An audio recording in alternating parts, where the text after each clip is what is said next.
Hello, everyone. It's March 11th. We've had a beautiful day. I've got my honorary flower shirt on for the first warm day of the year, and yeah, it's been beautiful. The subject for today that I thought I'd make a little statement on and see what the reaction is the I guess the assault on science.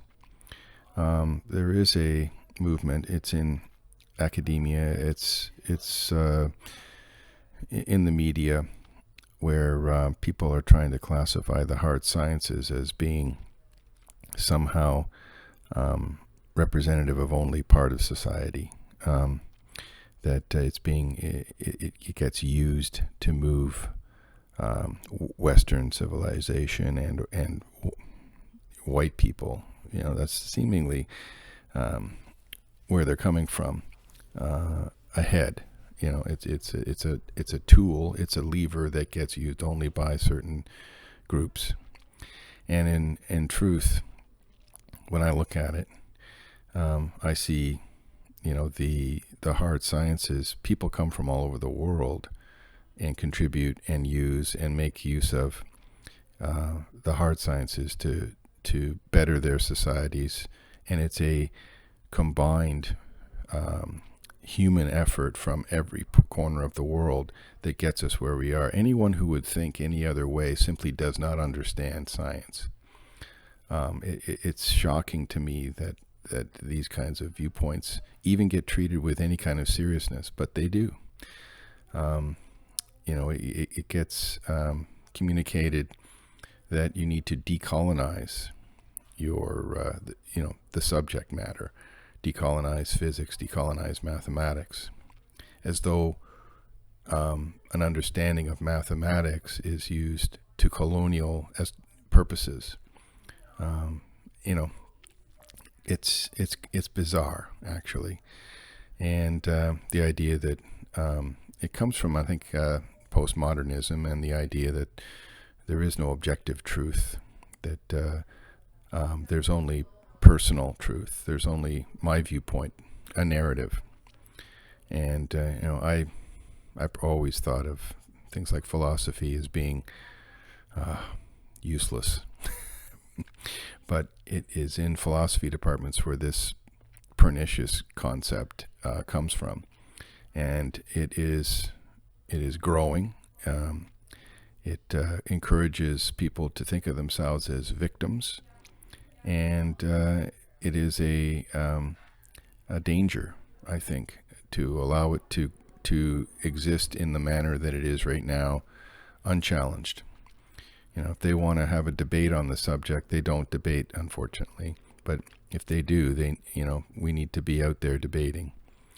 And we need to drag them out there into the square to debate, because, I think their philosophy breaks down very quickly when it comes down to describe what they believe.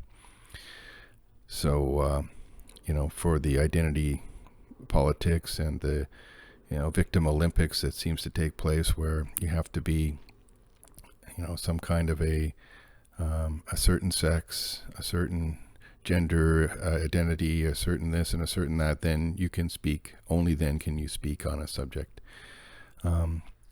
Whereas there could be people, white males even, with an opinion that's valid because they've done the work and they've done the research and they understand the material. And, it doesn't matter what you present as. What matters is, do you know what you're talking about, and have you done the work?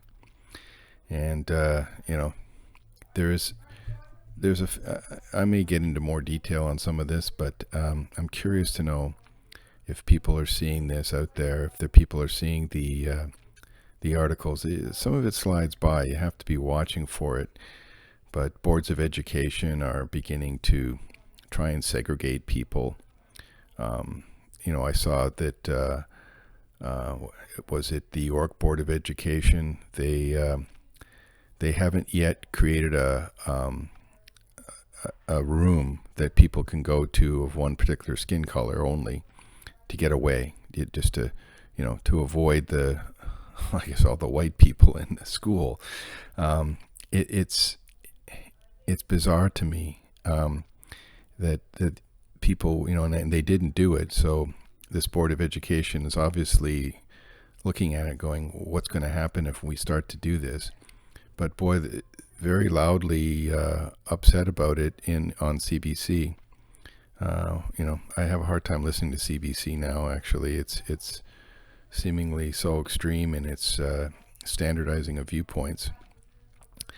But anyway, the idea that you would need to do that to escape into a room, a safe space, I guess, of that kind, it seemingly encourages people to think that the world's a threat to them and that they need to escape. I think going out into the world and making the world a better place, a safer place for everybody, is what's needed. Not divide everyone up into a whole bunch of different groups and you all go into your own little rooms when you feel like things aren't going right for you. What a regressive way to behave. And anyway, comments below, I guess, on that. And I think one point I'd like to make, it was made in an article I read recently, that human knowledge, the kinds of things that we've discovered about, say, the quantum mechanics, chemistry, biochemistry on this earth, DNA, RNA, all these things. It's a accumulation of work of every human scientist throughout history and across the globe. And that knowledge isn't even, as long as it exists and is understandable, I guess, from anyone, could even be used by alien life forms. There's nothing stopping someone who just comes to this planet and communicates with us from finding out about gravity waves or finding out about quantum mechanics, something that maybe we know that they don't. So it's the knowledge is even not only usable by every human on this planet, but even by potentially alien life forms. So the idea that that it's only usable and only used to by a certain segment of society to hold down other segments of society just doesn't understand the concept of knowledge very well. So anyway, I thought I'd start out in a defense of science, in a defense of knowledge and math this way. And I'm curious as to, if anyone's seeing this out there the way I am. I know it's out there in boards of education, and certainly there's papers being issued. I know there was a federal grant issued for indigenous ways of knowing the aurora borealis, the northern lights. There's a lot we can learn from indigenous peoples, but high energy physics isn't one of the things we're going to learn from them. The idea that that's a good place to apply indigenous knowledge is just seemingly, misguided, misplaced. And a group from Concordia took the $50,000 and are running with it. It just seems to me to be a silly and wasted effort and wrong-headed in so many ways. And here's our federal government doing it too.